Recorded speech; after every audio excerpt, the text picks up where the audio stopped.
morning. Good morning. We're back. We are back. Hope everybody had a good week off. I hope everybody spent their week catching up on our podcast episodes in readiness Yes, for sure. for the premiere. I'm excited.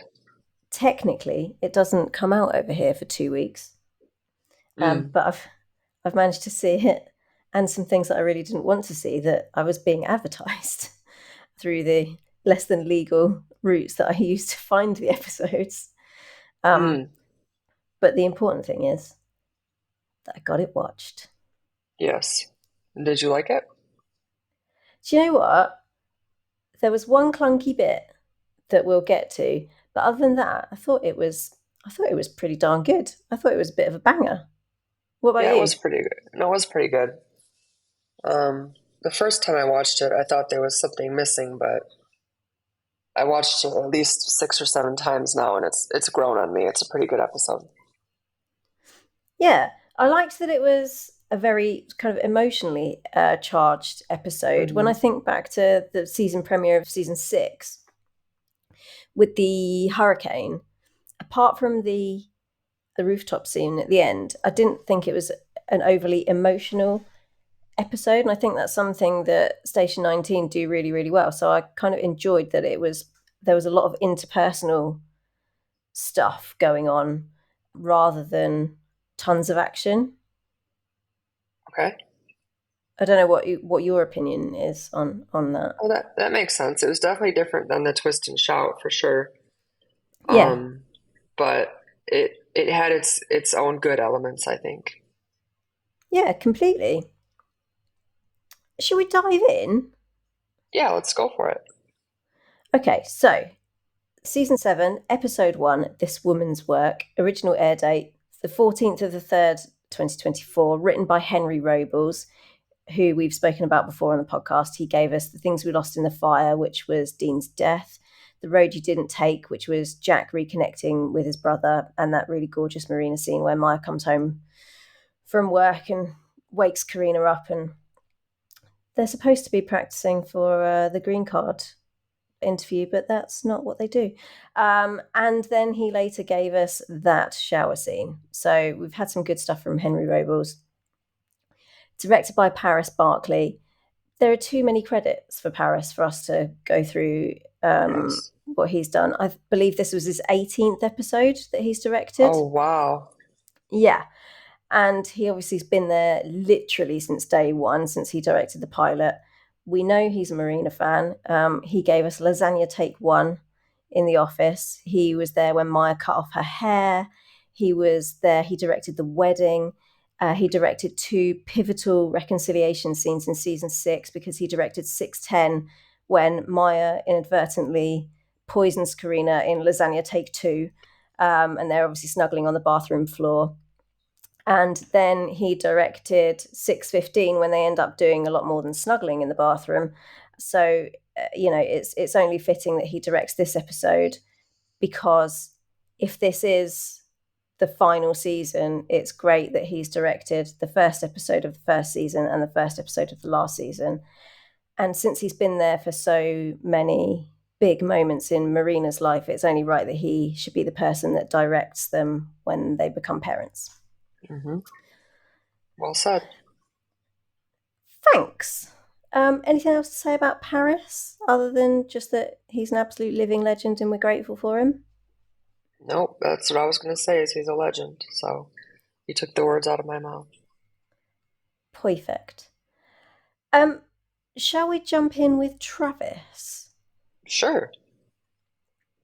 Okay, so Travis and Eli have spent the night together, and when Travis gets up, he asks Eli almost immediately if the mayor's going to keep Ross on as the chief. And Eli says he doesn't know and it's complicated before kissing Travis goodbye and leaving for work. Travis isn't going to work because it's his day off. And we see him arrive with a casserole dish at the Dixon's door. Kitty answers it. She's very easy, very breezy. And she actually calls him Travis, not Trevor, for once. Hmm. And she invites him in, and lo and behold, except not really, Emmett is there. Kitty appears to be in a state of shock or something because she's incredibly chipper, but still manages to accuse Travis of killing her husband. Emmett tells her off for it, but Travis says that he understands and he can see that she's not herself. And Emmett asks Travis about his dad's death, what actually happened. And Travis tells him that his dad was calm at the end and was talking about him. And that to Travis, it seemed like Dixon had missed Emmett. And this information overwhelms Emmett and he leaves in tears. Travis tracks him down in a bedroom and tells him that he's sorry that Dixon didn't tell Emmett what he needed to hear while he was alive, but that Travis believes that in Dixon's dying moments, he was also sorry for that. Emmett sobs in Travis's arms, and then what I think was always inevitable then happens, which is that their embrace turns into a kiss, which then turns into a lot more than that, and we get our first taste of what Station 19 looks like at a 10 p.m. time slot. Ain't that the truth? Did I hit all the main Travisy bits? Anything you wanted to bring up that I missed out in that Travis block? Nope, you brought up all the spiciness for sure. That was really rather spicy. It was. So, if that's what they're doing in episode 1. Yeah, we'll see. Yeah, not one to watch with your mother. I did watch it with my mother, though. Did you? That's the thing. What did your mum think of the spiciness? She just said, well, that just happened.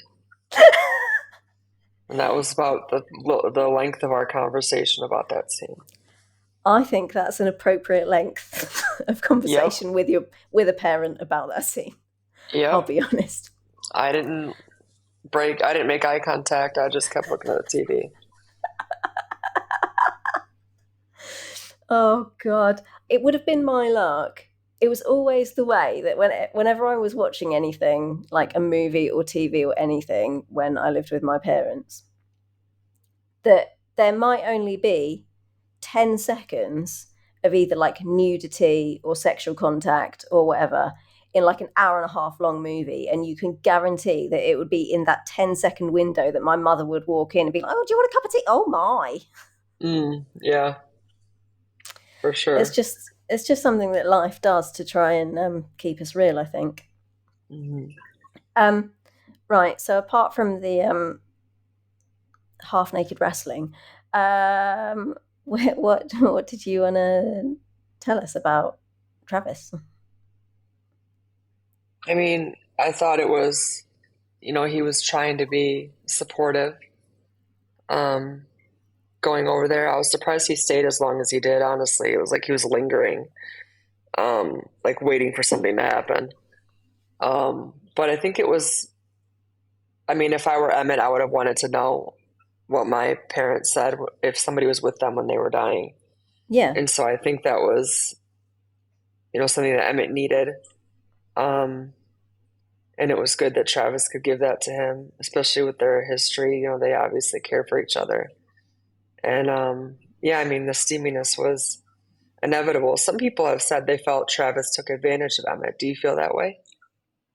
No, I don't. I think that people deal with grief in different ways. It's not like he'd taken a sedative or that he was drunk or something. He was just and Emmett actually initiated it. And I think sometimes you need, when you're in a state like that, I think you need something to either bring you back into your body, if you're not quite connecting with your body. Something that feels real, something visceral, comfort, and he and Travis were together for a long time. He was in love with Travis. Also, he knows he can trust Travis. Travis isn't the kind of guy he's not a user. He doesn't use people. And I think Travis is like a really safe space for him. And I actually think that Travis probably gave Emmett what he really wanted and needed in that moment, which was like something to take his mind off the situation, to just take him out to take him out of the place that he was in and to make him just like feel something else other than pain Right. and grief. Yep. So no, I don't think that Travis took advantage of him like at all, at all. Okay. But what do you think of Travis being a cheating McCheaterson? Yeah, I think he tried. I mean, he tried for a second. You could saw for a second that he like stopped, but Or like a tenth of one? Like, should I? yeah. Yeah. But no, I mean, it'll be interesting in the trailer when he was like, "This is my Eli," when they were at the Yeah. door. It'll be interesting to see what happens, but a little disappointed in Travis for that one. Do you know, I didn't even think about it first because it would be like if Maya or Karina cheated on someone with each other. Like, I wouldn't, Mm. I would Hmm. struggle to look at it as cheating. I think because Travis and Emmett were so good together, well, they weren't, they were really toxic for each other, but they should have been really good together. And I still think, and I think now that things have moved on, Emmett's like clearly matured, and I think Travis has been through some stuff now. I think now they would both be in a place where they're ready for each other. And I think like Hmm. because they've got such a history and they do work in certain ways they work really well. I just Hmm. like really struggled to see it as cheating. It's like, no, Okay. this is how it's supposed to be. And I Mm. know, like cognitively, he's cheated on Eli, which is, Hmm. Hmm. it's not good. No. It's not good at all. Um, like emotionally, it didn't fit it, and I wonder if kind of that's how Travis feels as well. That cognitively it's cheating, but emotionally, like in his bones, it Hmm. didn't feel like it Right. felt like it was the right thing to do for Emmett rather than the wrong thing to do for Eli, and that he could separate those two things out. I don't know. Hmm. That makes sense. But I mean, at the end of the day, it was. So we'll have to see what Oh, the aftermath of 100%. that's It going to was, be. yeah, it 100%. It was cheating. And that never ends well. No. That is if Eli finds out. What? Yeah. Do you think that Travis should come clean and tell him? Hmm. Me too. Yep, for sure. Me too. Yeah, don't leave that to fester. Uh, it was very bold having full on sexy times in Kitty's house with Hmm. her home and the door wide open. The door wide open. Yep. I thought that too. I'm like, at least close the door. Like put a sock Yep. on it or something. Yep. Occupied. Hmm. Um, yeah, and I hope that Lockie Buchanan hangs around for more episodes than just the funeral, but I'm not sure that he will. Yeah, I agree. I hope he does too, but I don't think he does. I think he said he was back for like 2 episodes or something like that. Well, there goes my hopes and dreams of having a Tremmet happy ever after then. I know a lot of people are. A lot of people want Tremmet back. Yeah. Anything else to say about Travis and Emmett? Naughty Trevor? No. Naughty Trevor. Naughty Trevor. Trevor was a naughty boy. Hey, maybe that can be his excuse. It wasn't him, it was his alter ego, Yeah, it Trevor. was Trevor, for sure. Shall we talk about the number one woman in your life, Anne Sullivan? Sure. I'm always up for that.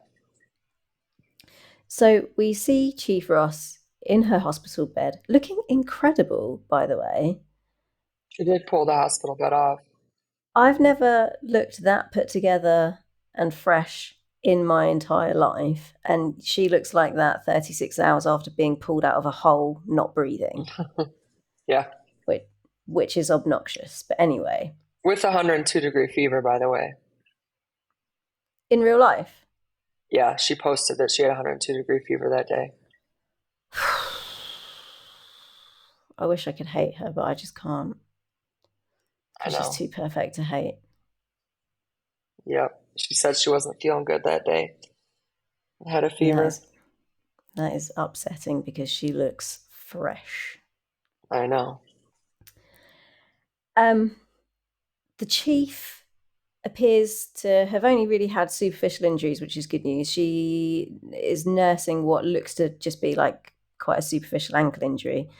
And she's watching a news report of the building collapse, and she's livid that they sort of mentioned Dixon's death in passing, but then make a big deal out of saying that she was also injured, because it appears they've done that so as to bring up the fact that she's having an illicit relationship with Sullivan. Yep. And she rightly says, well, people are dead, but let's not forget about my sex scandal, kind of thing. Yep. And then she gets up to try and go and fight for her job, but Sullivan makes sure that she stays where she is and has time to heal. But she's worried about the appearance of weakness, and that will be used as an excuse to throw her out of her position and be deemed unfit for the job, which she's concerned will then in turn reflect badly on all people of colour. But Sullivan just tries to calm her down and goes to get her a coffee. So Ross has somehow managed to get a laptop and her cell phone and some files brought in to her in the time that it's taken Sullivan to go and source a coffee. I don't know if he I know. went Where to was this coffee? Guatemala to go get I some know. beans or something, and so he walks in on her making calls, sort of moving and shaking, and she tells him that she's making sure that the only reason that Robles can fire her is for the affair and not her performance. And with that, in walks Robles, and he chucks Sullivan out so that he can have a word with the chief. The next we see of her, the mayor is wheeling her out to a small crowd of waiting journalists who ask her if she's going to be staying on as chief. And she goes to answer, but the mayor puts his hand on her shoulder and he answers for her, telling him all that it's the rule about relationships that needs to be changed, not the chief, and says that she'll be staying on in her position. Then on the drive home, she tells Sullivan that Osman is keeping her on because that's the sort of savvy political move to make. So she still doesn't feel safe in her job because she feels that if the politics changes, then his mind will change. And Sullivan's response is to propose marriage. Because that's the right thing to do. Obviously, in any and all situations, just propose marriage. But she turns him down, saying that they always do this in a time of crisis, that they're addicted to the adrenaline, but marriage isn't about adrenaline. But Sullivan pulls the car over and tells her that when he thought he'd lost her, nothing else mattered anymore. And that isn't adrenaline, that's clarity. But the chief says that if he wants her to take his proposal seriously, he should do it on a Tuesday when the weather, her hair, her breath, and their moods are bad. And he tells her that tomorrow is Tuesday. That was cute. It was very cute. His solution to everything appears to be marriage. And that worked out for him so well the first time around. I do think they're going to get married, though, in this season. Do you? I have a feeling, yeah. It would be nice for her if that's what she wants, for sure. I agree. It'd be interesting to see how it panels out. But what did you think about his proposal? Do you think it was a knee-jerk reaction? Do you think that it's genuine? I think before the finale, he had been thinking about it. Because obviously the finale, he was all messed up. But so I don't think it was knee jerk, but I think it was. I think he has thought about it, but I don't think it was the right time. No. And I think he did well justifying his position, saying that the building collapse had given him clarity. But I think she's shown why she's like the steadying influence in their relationship by saying, wait until emotions aren't running as high. I do think that's the sensible and the pragmatic move. It might not be the most like romantic move, but I do think that's the most sensible and pragmatic move. And she's right when she says that marriage isn't about adrenaline. It is, as much as we would love for life to be like Romeo and Juliet and, all like climbing up balconies and declaring undying love and all that stuff. It's not. You have to be like really pragmatic in marriage and diplomatic, and it's very much like an everyday commitment to bring the best of yourself to a situation, and I think she's absolutely right that it's not something that they should be taking as lightly as that. So Yeah, I agree. She's definitely being the more logical one for sure. yeah. Um, I hope that she's wrong about the mayor using her as a political pawn, but I don't think she is. Yeah, he did make it kind of hard to fire her now, though. I mean, if he does, he has to go back on what he said, and then he looks stupid. Um, so he has to Yeah, stand by what he said. I don't think I worry that it's that he's basically gonna like kind of use her as a bit of a mouthpiece or something though, like the way that he basically spoke for her at the press conference. She went to speak Yeah, and he put his hand on her shoulder and then yeah, it was spoke for dismissive. her. Yeah, I wonder if that's kind of a signpost of what's to come, and if he's going to sort of try and leverage her position for his own political game and have her be like a mouthpiece for his policies and his ideologies and stuff, like a little bit under the threat of the axe, like mm-hmm, mm-hmm, almost like a quid pro quo, like I've kept you on, so now I'm mm-hmm. going to need you to earn your position. Do you know what I mean? Yeah, I do, and I hope not. I hope not too, but just the way that he kind of did that, put his hand on her shoulder and spoke for her, Mm-hmm, like mm-hmm. just concerned me a little bit. Like, oh, is this Yeah, kind of how it's going to be now? I agree.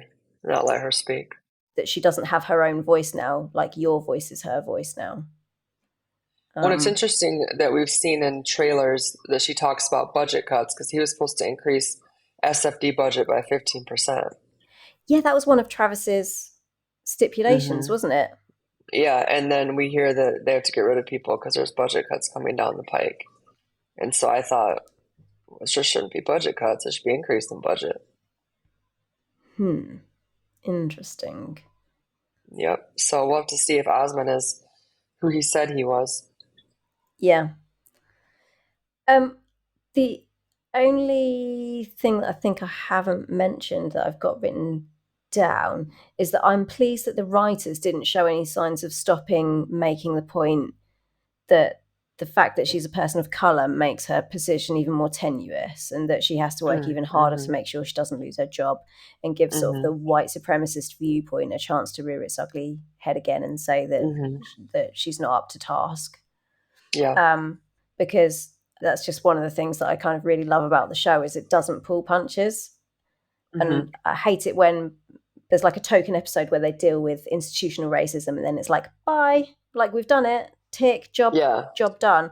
Whereas Yeah. obviously Vic and Sullivan and Ben and the chief, this is something that they deal with every single day of their lives. And so I Right. feel like it's not too much to put it in every single episode, like quite Mm-hmm. honestly.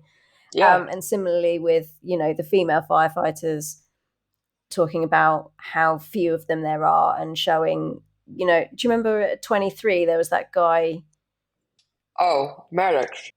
Maddox? Yeah, he was Mm-hmm. just an absolute dickhead to the Mm-hmm. women every single episode. And I thought that was really important because I've worked with people who were misogynists and homophobes, and they were misogynistic and homophobic absolutely every day.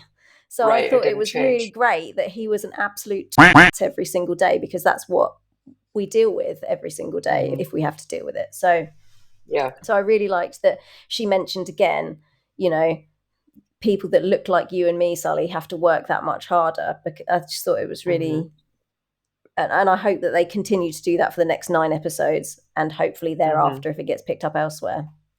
Mm-hmm. Yeah, good point. Anything that you wanted to say about the chief? Well, I think we covered everything. Shall we talk about Vic, Theo, and Although the incident? Oh, go. I'm Yeah. sorry, one behind the scenes tidbit that Danielle gave yesterday on the live was they actually filmed that car scene like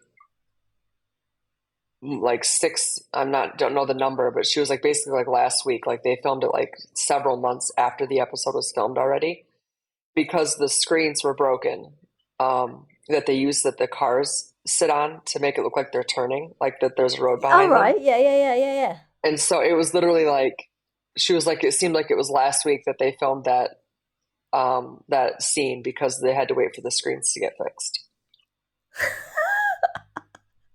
Why did they? You would think that they would make that a priority, like an essential piece of equipment. Yeah, yeah. So it was interesting to hear that. Yeah. Thank you for the tidbit. Yeah. Right. Vic, Theo, and the incident. Are you happy with that grouping? I just felt like that Yes, it's fine. was okay. So at the hospital with the rest of the team, because everyone's there congregated at the hospital for Jack and the chief, Theo approaches Vic and he says that he thinks it's weird that they're going to be on Crisis One together that day. But Vic is very cool about the whole thing and says that they're professionals and that was the risk that they took when they decided to get together. So when a Crisis One call comes in, they have to go to an office building where a disgruntled employee, Phyllis, is holding her colleagues hostage in the lobby with some sort of explosive compound and a bottle of antifreeze, which she's threatening to mix. And if she does that, everything will go kaboom. Um, on a personal note, I watched this episode on my own at like 7:30 in the morning, Hmm. and when they said that she was called Phyllis, I Yeah. had a massive laugh to myself because I could legitimately use one of my catchphrases, which is "Cool your jets, Phyllis," Oh, okay. which is something that I say probably 5 to 10 times a day. You're going to have that pleasure to come in April. Um, and I will say it to a cat, to a human being, to an inanimate object. Like if a tub of hummus falls out of the refrigerator, I would say, "Cool your jets, Phyllis," Wow. because the hummus is being dramatic. And so Hmm. when this woman's like gonna blow up a building, and then they said that her name was Phyllis, I could actually say out loud to myself in my living room at 7:30, "Cool your jets, Phyllis," and have it actually make sense. Hmm. Good for you. Thank you. About 15 years I've been using that phrase. I stole it from the original incarnation of the L word. It was just like a very throwaway thing, but for some Mm. reason it stuck with me. And so I've been saying, "Cool your jets, Phyllis," to everyone and everything for 15 years. And it just goes to show that perseverance is key because I've hung in there for 15 years and I've actually Hmm. managed to use it in context. Right. I think there's a lesson in there somewhere, even if the lesson is that I'm Probably. an absolute twat. um, anyway, Vic thinks that they might need the bomb squad, but she doesn't want to freak Phyllis out. So Theo goes to arrange further backup, goes to arrange for further backup to arrive quietly, while Vic does her thing and tries to talk Phyllis down. Phyllis, it turns out, is a chemical engineer, and she's come to the end of her rope with the patriarchy, essentially. She says that she's spent decades engineering a low-cost method of water purification, which she's perfected and left with an open patent so that underdeveloped countries can make use of the technology without having to try and fund it, only to discover that a couple of tech bros that she works with have literally stolen her work and filed the patent under their name, closing it, which will obviously make them absurdly wealthy and make the technology unusable for the purposes for which Phyllis has been working to get it up to snuff. Theo then comes and helps with the negotiations and gets Phyllis to let a couple of her injured colleagues out of the building whilst Vic continues to try and talk her down. And Vic says she knows how it feels to have to scream to be heard as a woman in a man's world, and that she thinks Phyllis has probably got herself backed into a corner and she wants to find a way to help Phyllis out of it. And Vic does a great job, and Phyllis puts the chemicals down, much to the relief of everybody. But as the last of the tech workers leave the building, we hear sirens, and one of the tech bros who's stolen her work tell her that it's the police. They call her a crazy bitch, and they tell her that she's going to jail. So Phyllis then panics, gives Vic a quick shove out the door, closes the office door behind her, picks up her chemicals, and runs. And then, proving that nothing motivates them more than greed, the tech bros go back inside, running after her to try and save their money before they save their lives. which means that Vic also has to run in after them. So they go up a few flights of stairs before Phyllis emerges from a side room onto the landing, saying that she would duck if she were them, before there's a big explosion which throws Phyllis off her feet. Theo then radios from outside for the rest of 19 to come and help, whilst Vic gets Phyllis and the tech bros to a room with a fire retardant door until they can be rescued. However, the situation's more dire than they initially thought, because there are some lithium batteries on that floor which are going to start to give off noxious gases before eventually exploding, which shortens the time period Andy, Captain Herrera, and 19 have to rescue Vic and the 3 civilians. Andy says that she's going to get a rescue cushion shoved onto the window. And Phyllis and douchebag 1 and 2 say that they're happy to jump. I love that Sullivan says, well, if they don't jump, Vic can just push them anyway. Yeah, that was funny. It was really funny. He was so serious as well. Yeah, and if they don't jump, she can just push them. Yeah. Like that's his actual plan. However, when push really does come to shove, Phyllis can't bring herself to jump, and because Vic is a better person than Sullivan, she doesn't just basically throw Phyllis off the balcony. Could you imagine Sullivan doing that, just like picking her up and plop? Yeah, I think he genuinely would as well. I can imagine him just like really serious. Yeah. Like sitting her on the edge. Okay, Phyllis, look at me. Let me talk to you about this. Come on, let's be reasonable about this. And then just shove. Yep. Yep. Andy, however, does come up with a backup plan, which is that Maya rappels off the roof, picks Phyllis up off the balcony on her way down, clips her onto her own body, and then rappels the rest of the way down, essentially carrying Phyllis to safety. Vic manages to launch herself off the balcony onto the rescue cushion just in the nick of time, and poor Phyllis is stretchered away in handcuffs while the rest of 19 works to put the fire out. Then, back at 19, Theo actually does the right thing and tells Vic about his kiss with Kate, apologising and saying that he didn't want Vic to hear it from anyone else. But Vic is completely unmoved, saying they'd broken up and that Dixon and the waitress died. Jack's got a TBI that he might never wake up from, and Phyllis is going to jail. So Theo hooking up with Kate doesn't really seem very important in the grand scheme of things. Is that everything? Did I leave anything big out? No, that was great. I didn't leave anything little out that you want to mention. I don't think so. I think it was. Okay. I liked that this was a crisis one call that turned into a incident. Yes, I think that was a cool. really good way to elevate things. I really liked that concept behind it. And what did you think of Andy as captain? Well, I've got a whole different section for Andy. Oh, okay. If you wanted to do the Andy as captain bit there, because I have got some thoughts. But okay, that's fine. My overwhelming thing, literally this was the first note that I wrote down, was Tyra Banks.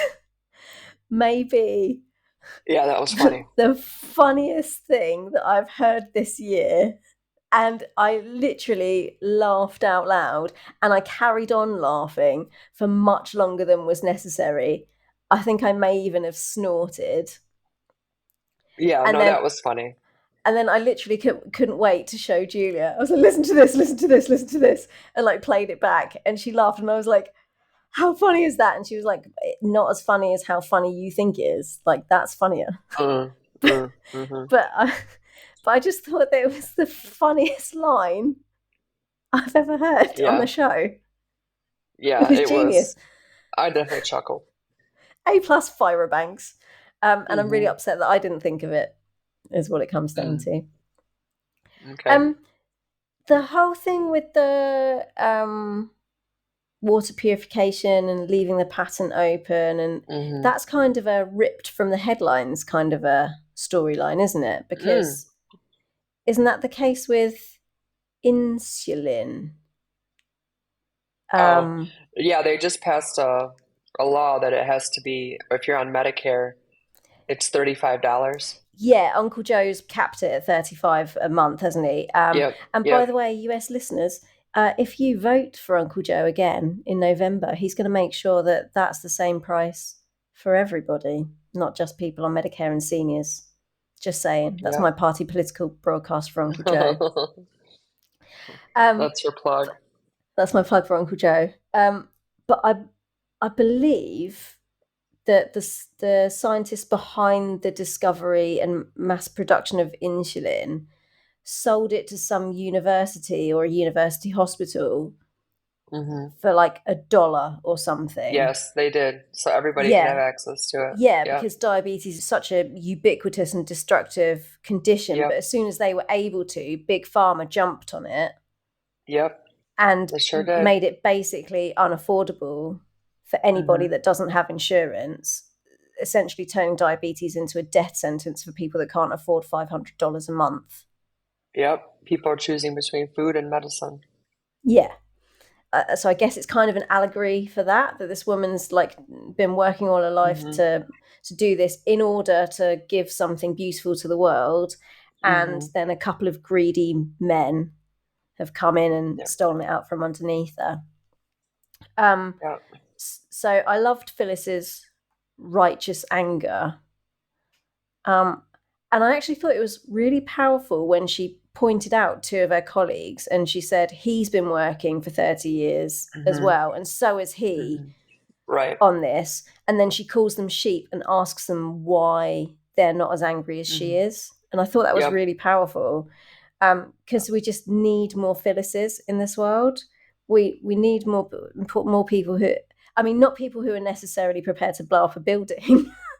Yeah. um, not advocating that, but like for people that are prepared to speak out and get angry and stand up for what's right instead of just passively standing by and shrugging their shoulders and letting bad actors get away with bad actions all the time. Hmm. Yeah. So actually, I've changed my mind. Don't call your jets, Phyllis. Go at them full force, Yeah. and I'll Right. come with you. Yeah. I get what you're saying. Not the best way to go about it, but definitely get angry. Yeah, get angry. And yeah, and I loved it when she called out her colleagues and said, "You've been working on this as Hmm. well, and you. Why aren't Yeah. you this angry?" Like, Yeah. um, I actually really loved that Vic was the one that kind of seemed to take point Hmm. because Theo's the senior man there. He's the lieutenant, but it was Vic who kind of ran the show, Yes, I noticed that too. which I think shows just how much she's grown lately and shows how much confidence Hmm. she's now got in her own abilities, which has been a really long time coming because that's the one thing that she's really struggled with, I think, throughout the seasons is kind of self-confidence. Hmm. Yeah, I mean, Um, because you have seen Theo running that call. He didn't have I mean, she has the more training and more skill to handle that. And to see that highlighted was amazing. yeah, and the fact that she didn't defer to him in any way, and Hmm. she didn't balk at anything. She just literally like Yeah. just got on with it and just said, we might need swap, but I don't want to freak her out. So Hmm. and just yeah, and Yeah. just like ran the show. Um, and then I loved how that kind of spilled out into her personal relationship with Theo as well. And Hmm. so when he came clean about Kate, she basically said like, "So what?" Right. Um, and it again showed that she had the upper hand. And I think she kind of really cut him down to size, which he's had Hmm. coming for a long time. Hmm. Yeah, for sure. Long time. Anything else about Vic and Theo and the incident and anything else? Nope, it was a good one. It was a good one. Um, Maya and Karina. Should we talk about Maya and Karina? Sure. We see Karina for the first time this season comforting the baby that she brought into the world in the kitchen in last season's finale. Maya comes in and joins her, and Karina talks about how unfair and random life is. but says that the floor collapse has clarified for her that she can't live in the apartment anymore because there are just too many bad memories there. And instead, she wants to start afresh in a house with a garden where they can start the new chapter of their life with their new family. And Maya needs no time to think about this and is all in with the idea of their home. The chef whose knife Karina commandeered to perform the emergency C-section in the kitchen bumps into her in the hospital corridors and tells Karina his plan to adopt said baby. And he says that this way he can tell the baby stories of his birth mother rather than him being adopted by a stranger who won't be able to give the baby that connection. And he shares a little tidbit that Nanette, the birth mother, wanted the baby to be called Liam after her favourite member of One Direction. Yeah. He calls Liam his son, but says that at that moment it doesn't quite sit right hearing that, but that he'll get used to it. And then he asks Karina to wish him luck, which she does. Then later on, Karina brings Maya to check on Liam, and there they find said chef upset that he has come to the realization that he's not in a position to adopt the baby. And it takes Maya all of 1.5 seconds to say to Karina that they are in a position to do so, that they'd be perfect candidates for emergency foster care. And she's quick to tell Karina that they can still go down the IVF route as well, but they should adopt the baby. And the thoughts clearly crossed Karina's mind already as well, because she smiles through the tears, says, "Are you sure?" And then introduces both of them to Liam, saying that they would like to be his mums. Yep. I mean, they were fairly short and to the point Marina scenes, weren't they? They were not a whole lot to dissect there, just because they were straight to the point. Yeah. But I loved them. I loved that Maya said they could still try to get pregnant because I would love to see Karina just get that because she wants it so bad. Mm. But I also think, like you said, I think Karina had thought about it. I think it had been something that was on her mind. Um, and so if that makes her happy, then yeah, go for it. I loved the mild panic that was on Maya's face when Karina says that the building collapse had clarified things for her. Yeah, Like, me oh, too. what now? Oh, what She was now? like, "You weren't clarified You weren't before?" clear before? Yeah, that was funny. And I thought that it was a testament to the new improved Maya that she didn't try and bargain Hmm. with Karina or correct her when Karina says, that's your apartment. Yeah. And I don't want to be there anymore. She just gets on board with it, and she's as excited as Karina at the thought of having a home that's truly and equally Hmm. both of theirs. And the fact that she Yes. emphasized our house, Yes. I love that. Um, I did and too. I know by the emails and the messages we've had that I am a lone voice in wanting them to adopt, but I love this adoption Hmm. for them. I really do. Maybe it's just because I've got a couple of people close to me who are both adopted and who are adopters. And Yeah. obviously my parents are foster carers, so I Uh-huh. have close ties with children in care and stuff. But Uh-huh. Uh-huh. just adoption just always seems like a no-brainer to me. Yeah, That I understand. if there are kids out there that need love and there are parents that want a kid, is that not Uh-huh. the obvious choice? And I also think that it takes the pressure off of Maya and Karina with the IVF now, because they've already got a child. So there's going to be less stress surrounding the insemination Uh-huh. process, which is Right. likely to improve their chances of it being effective. That's So true. so I think it's a win-win for them. Yeah, no, that's true. I didn't even think about that. It decreases the stress and creates a different environment for sure. Yeah. The only thing that I wasn't overly sold on was that it just felt really rushed.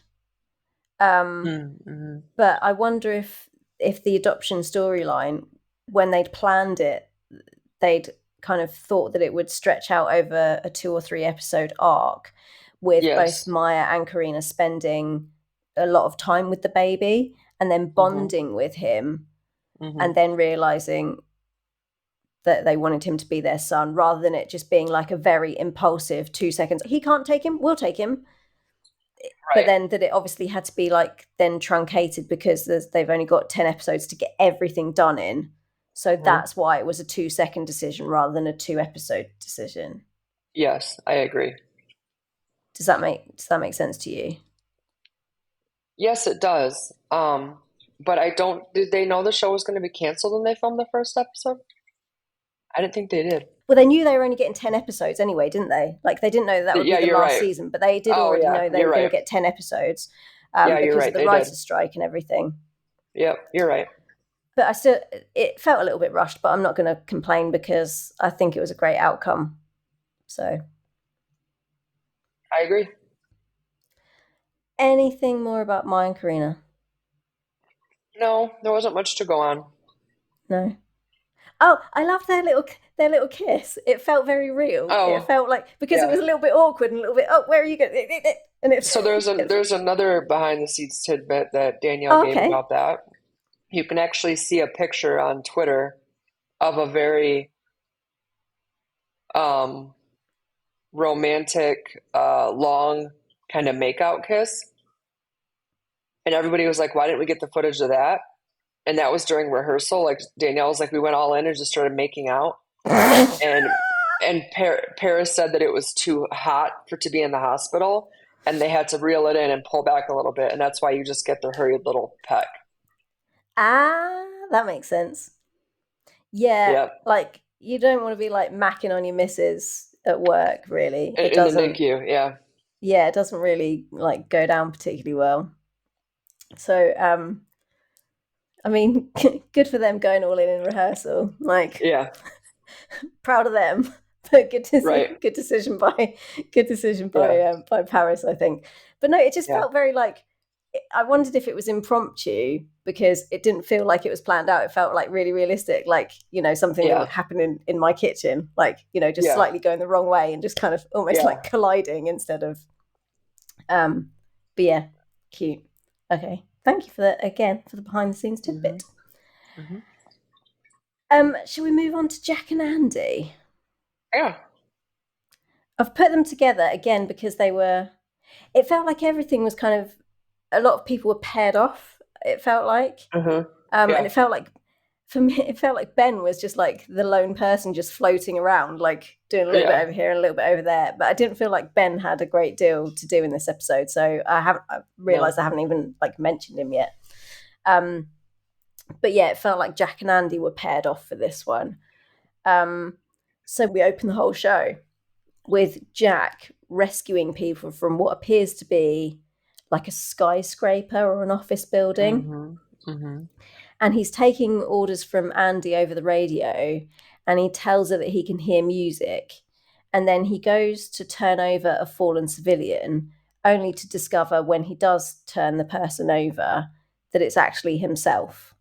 Hmm. And then we go from that scene into an operating room where we can still hear the music Hmm. because it's actually Amelia Shepherd listening to Yeah. this classical music Yeah. whilst Jack's skull is open on her operating table and she's removing a clot from his brain. Hmm. Um, we later see Amelia finding Andy to tell her that whilst it's early days, the surgery went well, and she was even able to replace the piece of skull she removed from Jack's head because there was so little swelling in his brain. However, apparition Jack appears behind Andy and tells her not to cry because she has a team to lead. Andy then goes and finds Theo and asks him if he will still have her back like he did at 23, even though she's got what he assumed would be his job. And he assures her that he will, answering, "Yes, Captain," as he and Vic are called away to the Crisis 1 call that we've already discussed. We find Andy sitting by Jack's bedside again, and he's still unconscious, but then apparition or figment Jack is mooching around the room, sort of making smart-assed comments, when Maya walks in and asks Andy if she can give her some advice as a friend.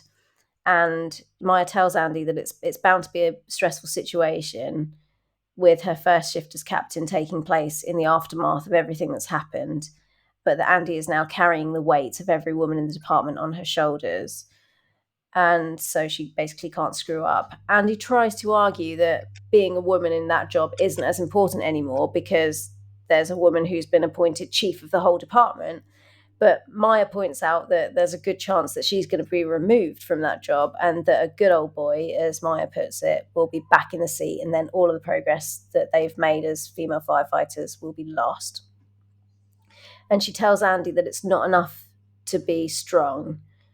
She has to be tough as well, and she can't screw up, not even once. And then she tells Andy that she's going to be just down the hall if Andy needs her. Now joined by Ben, Andy is still at Jack's bedside when Marsha comes storming in, absolutely fuming that nobody thought to call her. And she's been in a full-blown panic, phoning around the hospitals looking for Jack because Andy phoned Brooke instead of Marsha.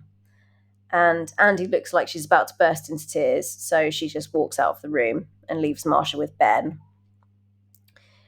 Then on the way to the incident, when 19 have gone to join Theo and Vic at the office building, she tells Sullivan that she knows that the mayor went to see the chief, and she asks Sullivan basically if the chief has been sacked yet. Sullivan says he doesn't know, but Andy seems quite anxious to know the outcome, and so asks again, but he shuts her down, saying he really doesn't know what's going on. Then once at the incident, Andy initially does do quite well, but when Phyllis refuses to jump onto the rescue cushion, Andy has to think on her feet about how to get around the situation, and she panics a little bit, and Figment Jack is back to taunt her again. Then after the incident, Andy goes straight back to the hospital where Amelia tells her that not only is Jack likely to have lost some of the fine motor skills on his left side, but his brain scans have revealed a lot of scarring from previous head injuries. And Amelia thinks that it's very unlikely that Jack will ever be cleared to be a firefighter again. Upon hearing this news, Andy finally allows herself to cry by Jack's bedside.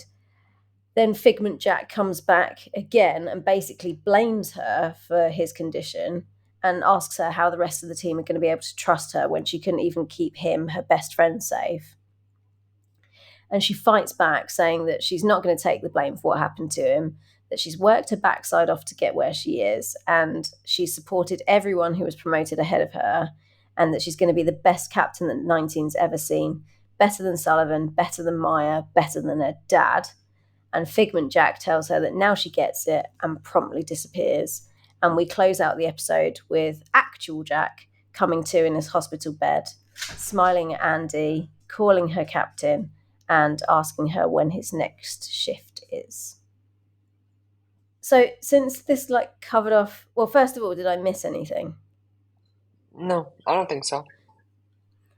So since this covers off Jack and Andy, should we deal with them separately? Yeah, we'll pick one. I think we should pick one and then do the other. Should we start with Jack? Sure.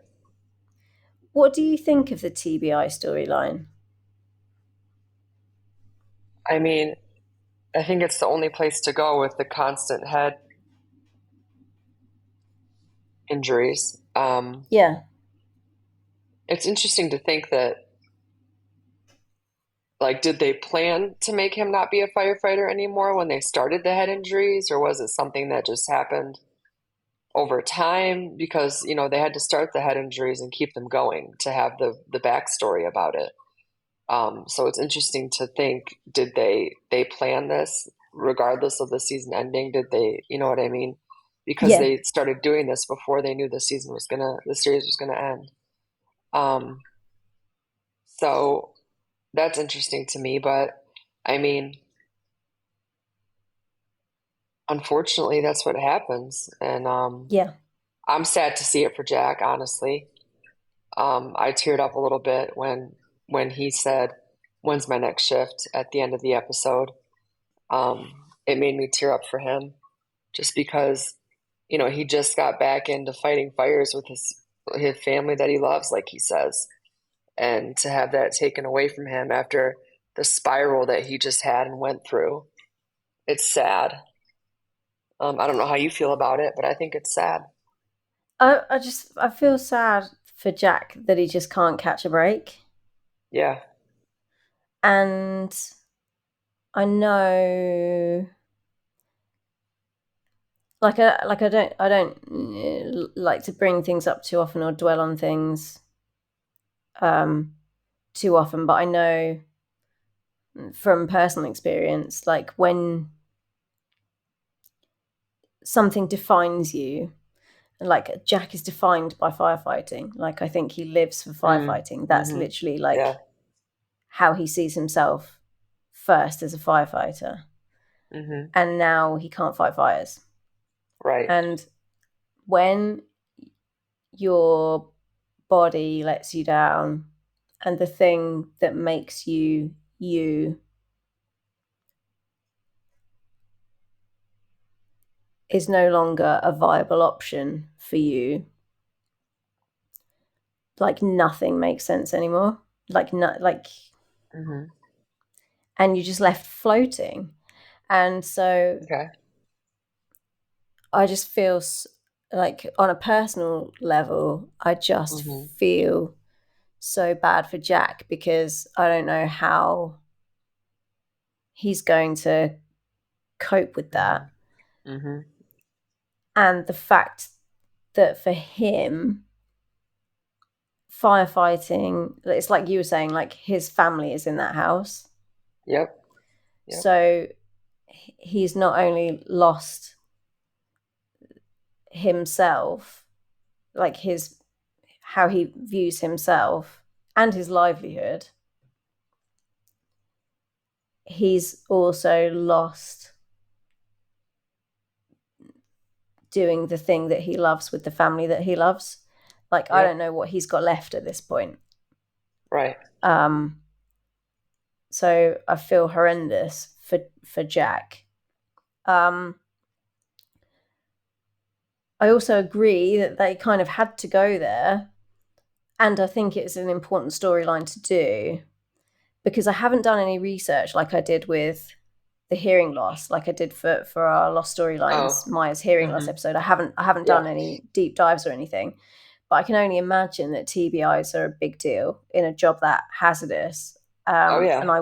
I would be interesting to know how many firefighters do get TBIs with stuff getting dropped on their heads, and Mm-hmm. you know, like it's slippery out there. Like, if you've got like a Mm-hmm. fuel spill or something, like diesel's slippery as hell. Like I'm sure people, take little tumbles, and I'm sure that there's like little bangs to the head all the time, which then add up to big problems. Mm-hmm. Um, so and I also just know from, watching TV that if you hurt people that viewers don't care about, then Mm-hmm. it has no effect. Mm-hmm. So they kind of had to, if they're going to bring this storyline in for somebody, it has to be somebody that we care about. So Yeah. Jack seems like an obvious choice so that we all get on board and, it touches us in the feels. Um, Yeah. and I didn't do research, as I say, but I did try and do a quick recce of how many bumps to the head I think Jack has had.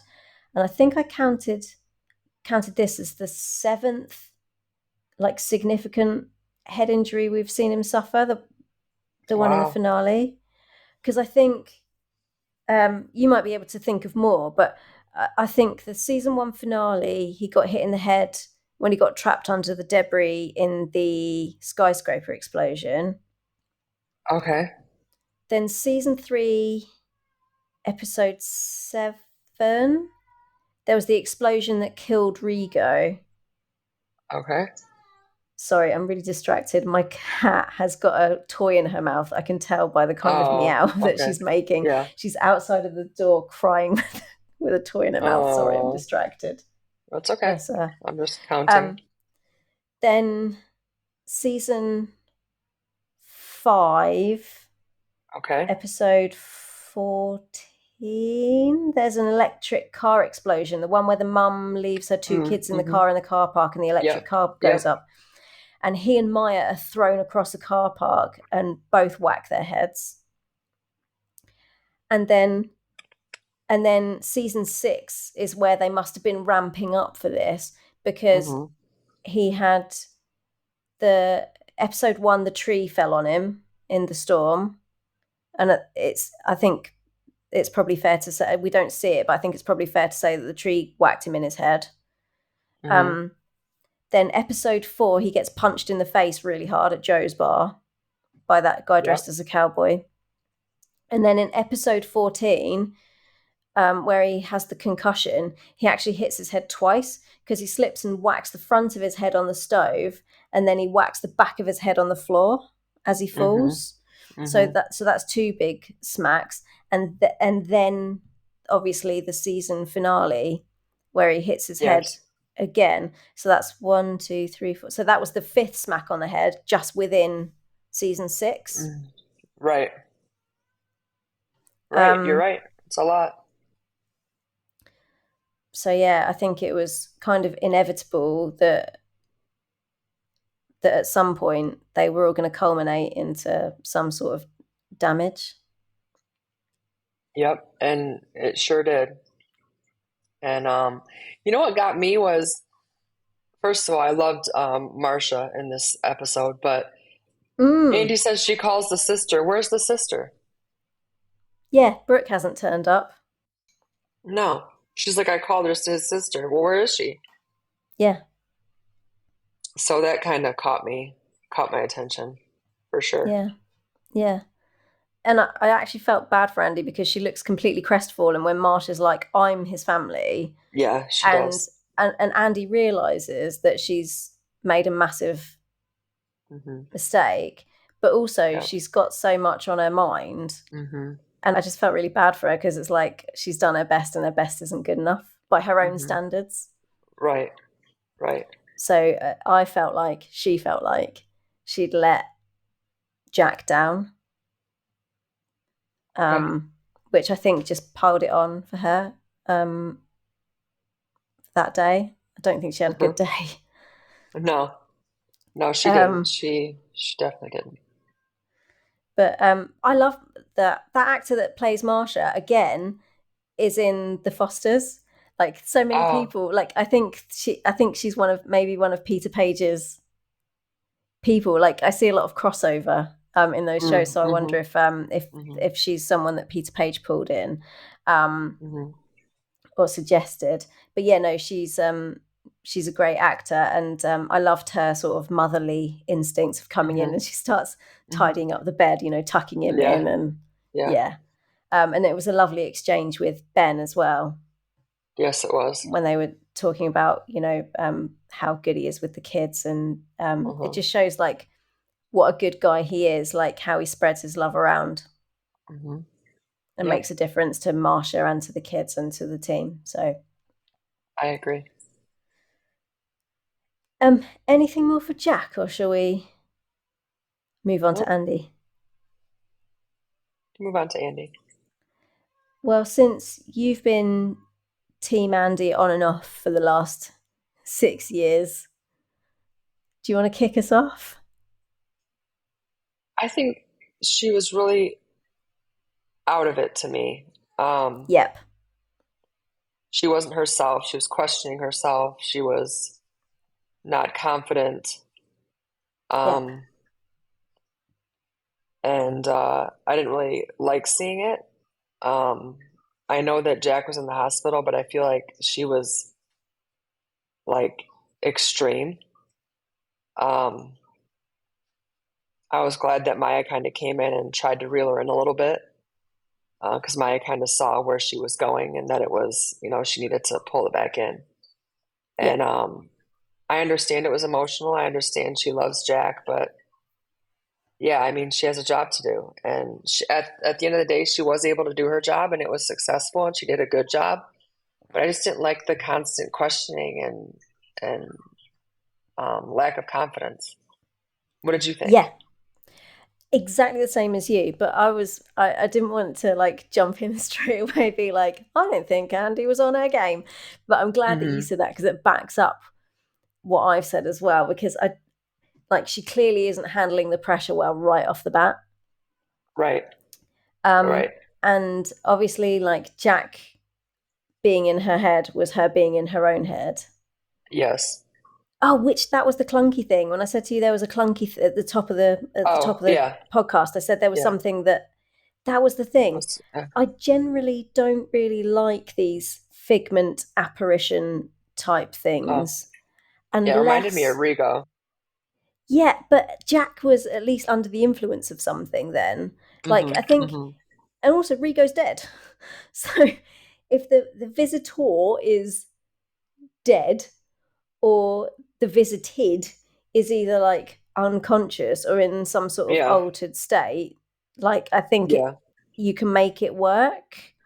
That either someone's being visited by a spirit or a ghost, Mm-hmm. um, Mm-hmm.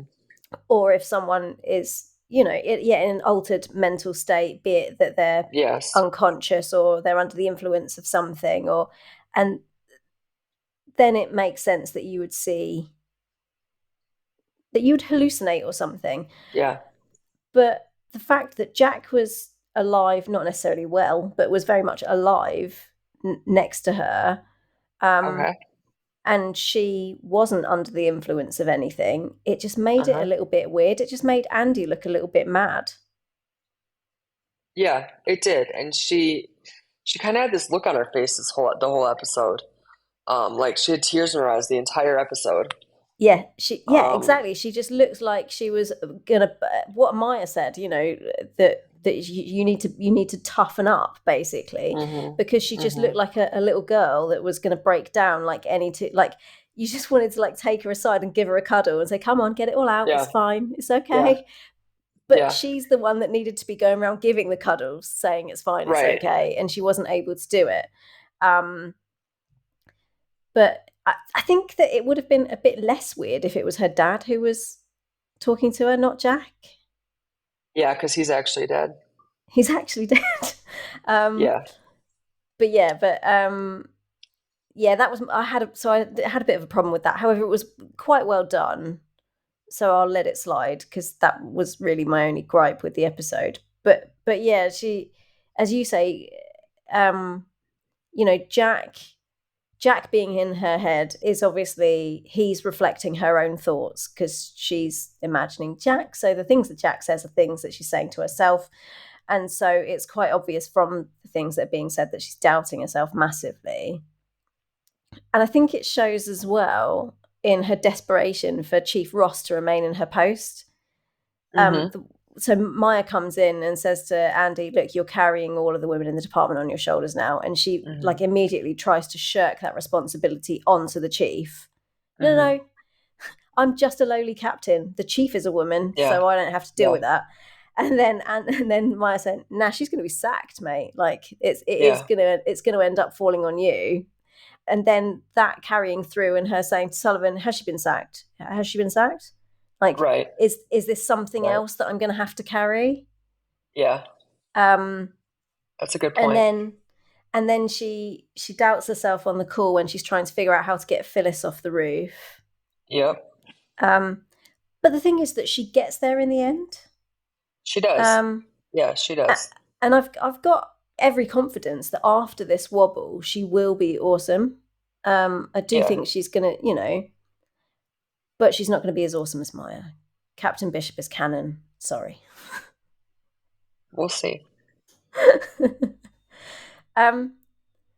Oh, Henry Robles clearly does not remember early days Andy if he puts the words into Andy's mouth. "I was supportive of all of the people who were promoted ahead of me." She was eventually. She undermined Sullivan at every turn. She gave Maya such a hard time that Maya tried to demote herself. Yeah, but she ended up basically divorcing her husband for Maya. She got there eventually. She got there It eventually, it but it took just struck me as funny when she was like, "I supported everybody." Okay. She she did eventually. That's all I'll say. Yeah, I understand what yeah. you're saying, but she did eventually. She got there in the end. Um, but so I'm glad that you agreed with me that Andy did not cover herself in glory, and it was all Hmm. just to do with what was going on in her head. It Yeah, was, yeah, for but sure. yeah. Um, anything more? Nope. So that's our episode then. That's yep. That's episode one. I thought it was pretty good overall. Um, sad for Jack, but think that Yes. that's a brilliant direction to go in, and I think they're going to have lots to play with. It's just a shame they've only got 9 episodes now in which to do it. Yes. I loved how they've set some of the characters up for the rest of the season. So I like how they've set Vic up going forward. Hmm. Hmm. Maya and Karina, how they've set them up going forward. Yep. Um, we've got a bit of Definitely. jeopardy, which is important for the chief, Hmm. and what's going to happen there. So, yeah, I think all in all, it sets us up nicely for what's to come. How about you? Yeah. No, it does. I'm excited to see what's to come. It's finally that I don't know what's going to happen. After 9 months of doing hypothetical, like, oh, what do I want to see happen next? Because I already knew what was going to happen next. It's exciting to actually not know what's going to happen and be along for the ride. Yeah. So, Um, did you see any themes in this episode? um, self-doubt maybe, Yeah. because the chief was doubting herself, Phyllis was doubting herself, Vic was doubting herself, Andy was doubting herself.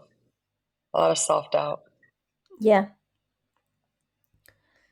What about you?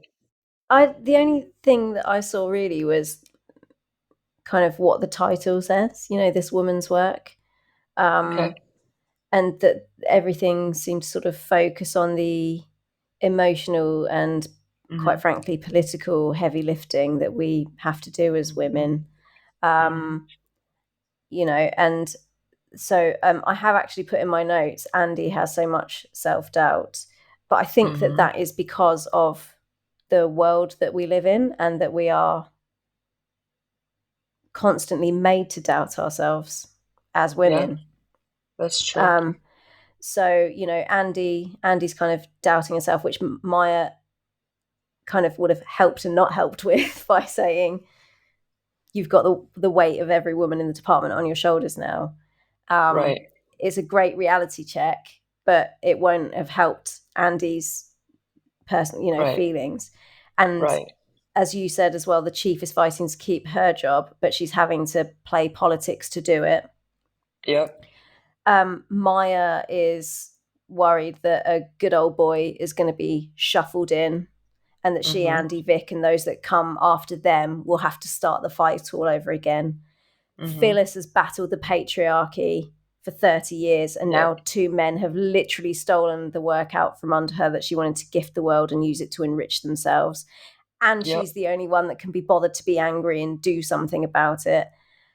And even in a less extreme way, but in Maya and Karina's case, this Hmm. chef guy is all gung ho, I'm going to take on this baby, but Hmm. then walks away Hmm. from it. And it's down to them, two women, Hmm. again, to give this child like a loving home.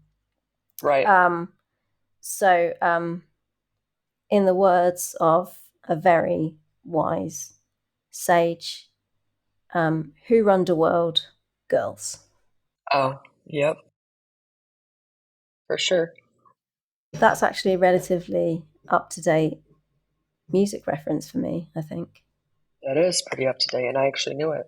Proud of myself. Um, what are your takeaways from this one? What are you looking forward to going forward? I want to see what happens with Travis and Eli.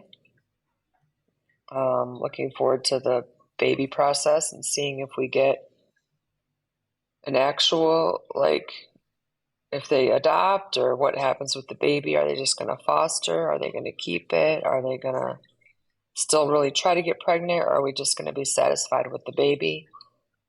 I'm excited to see the house. Um, I'm excited to see what happens with Ross and Sullivan. And I'm excited to see Andy be captain. Yeah. How about you? Oh, I hate to say this, but I'm a changed woman lately, and I'm excited to see some marina domesticity. I'm Okay. I'm excited to see them co-parent. Yeah, for sure. It's exciting. I'm also anxious to see how Jack is. Yes, definitely anxious for that. Um, who had the best growth for you in this episode? Um, Vic. I said the same. I said Vic too. Yep, for sure. She's also my MVP. She's also my MVP. Yeah, she killed this episode. Barrett Doss killed this episode. I've given honourable mention to Lockie Buchanan though, as well. Yes, he did his scenes very well as well. You're right. Which was the best scene for you, or was your favourite scene, or both? My favorite scene was when Marcia stormed in the room. I loved that scene. That was Um, actually a really strong scene, yeah. it was. I liked it a lot. How about you? Um, Uncharacteristically for me, I liked the action. I'm not normally an action kind of a gal, but I enjoyed Vic leaping off the balcony in the nick of time as Hmm. the fire sort of Hmm. starts surging towards her. And again, Barrett Doss, just like she just had that, just that look in her eye, like, okay, I'm gonna have to go now. Yeah, But it wasn't panic. It was just like, okay, I'm just gonna get this thing off me real quick. Um, yeah. yeah, and yeah, I liked all the action. I thought that was really well done. Hmm. Thanks, Paris. Hmm. Yeah, it was. Best lines or best bits of dialogue for you? My favorite line was actually from somebody we didn't really talk about, was from Ben Mm, when he said, "But are you going to be okay knowing that you're the reason she lost her job?" yeah, I loved that line. yeah. There was a little dig in the ribs, wasn't it? Yeah, Really. it was just well said. It was well delivered. I liked it. Um, Unsurprisingly, I went for A plus Fira Banks, which is still Oh, yeah. making me laugh. Um, but if I was going to pick something serious, I would say the Chief and Sullivan talking about marriage. I think from when he pulls the car over to when he says tomorrow's Tuesday, I just think that little passage Hmm. was excellently written. So I enjoyed that dialogue. Okay. MVP we've done. Most gifable moment for you?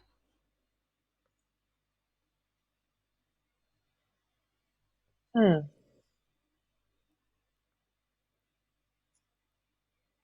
Um, I don't know. I don't know if I have one for this episode. It was a little bit of a struggle. Um, and usually I go for the funny ones. I go for funny Yeah. scenes, but I don't have a funny one this week. So I'm Okay. going to go cute, which was when Maya rested her chin on Karina's shoulder as they looked down on the baby they've decided will be their son. That was just a Okay. very, very sweet moment. Yes, it was. Um, Next week then. I can't believe we've got new episodes. This is so exciting.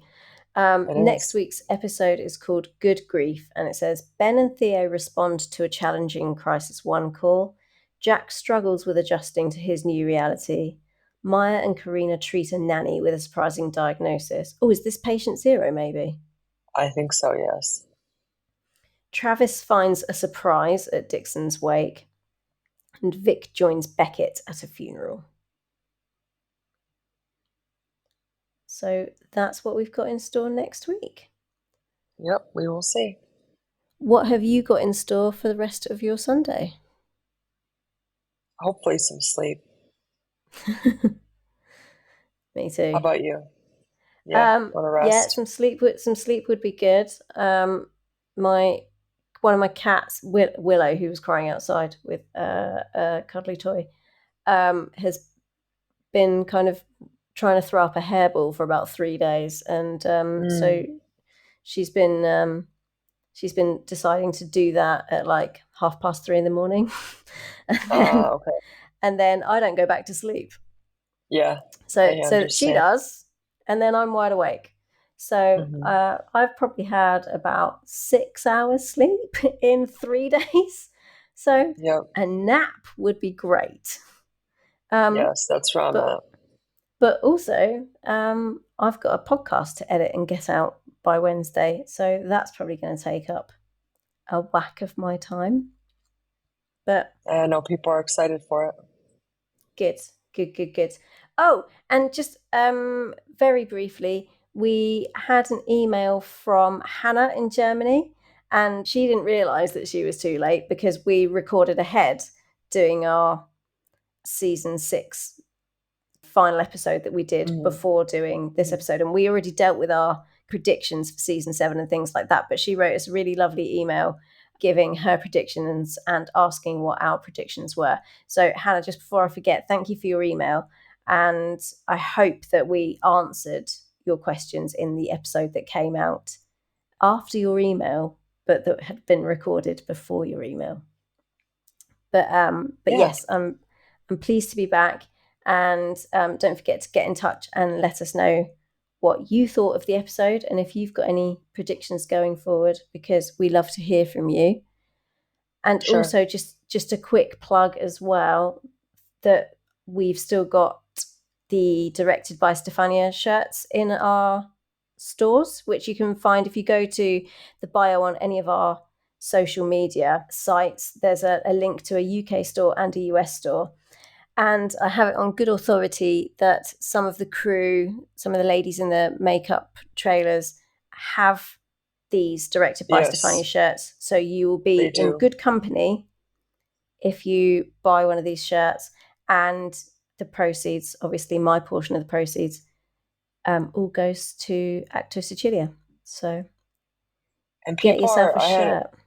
I forgot I had a couple requests sent to me today actually from people who want to know if you can do a Save Station 19 shirt, like with the hashtag and the underline under Station 19, Sure, why not? because they're having a hard time. The only one right now is in France, and it's $30 shipping to the States, and so people are having What? a hard time getting it. Yeah, so they wanted to know if you could make one on our site. Not a problem at all. I'll get that sorted as soon as I can. I will just say, Awesome. guys, that I am. I don't like to moan, and I don't like to sort of whinge and make bones about things. But I am struggling a lot physically at the moment. So I know there have been requests for Directed by Danielle shirts, and there's been a request to have some long sleeve shirts in different colors and things like that. And it's all on my list of things to do. But I'm in a bit of a bad way physically at the moment. And I'm being poked and prodded and having investigations done to try and find out why that is. So, A, I'm at a lot of medical appointments, and B, I'm in a significant amount of discomfort, and C, my hand just doesn't really work at the moment. So, I know that all these things need to be done, and I'm trying, but it's rough at the minute. But I'll get these things done, guys, as soon as I can. As soon as I can. Okay. Okay. Well, I will say ciao for now then, All right, we'll see you guys next week. and we'll see you next time. Bye. Bye.